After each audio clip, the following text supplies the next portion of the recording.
সম্প্রতি RRB এনটিপিসির graduate লেভেলের examination কিন্তু কমপ্লিট হয়ে গেছে এবং তার আনসার কিও পাবলিশড হয়ে গেছে।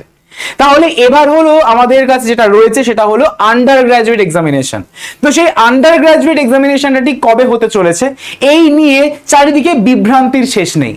তো একটি পেপার কাটিং থেকে আমরা পাচ্ছি একটা সোর্স মূলত যে আরআরবি এনটিপিসি আন্ডার গ্র্যাজুয়েটের যে এক্সামিনেশন সেটা 20 দিন ধরে কিন্তু হতে চলেছে, যেখানে প্রায় স্টুডেন্টসদের সংখ্যা অর্থাৎ অ্যাসপিরেন্টসদের সংখ্যা কিন্তু প্রচুর বেশি, যার জন্য বলা হয়েছে যে প্রতিদিন যে 20 দিন ধরে তোমাদের যে পরীক্ষাটা চলবে এক এক দিনে প্রায় অ্যাপ্রক্সিমেটলি 35,000 ক্যান্ডিডেট কিন্তু বসতে চলেছে এই পরীক্ষায়।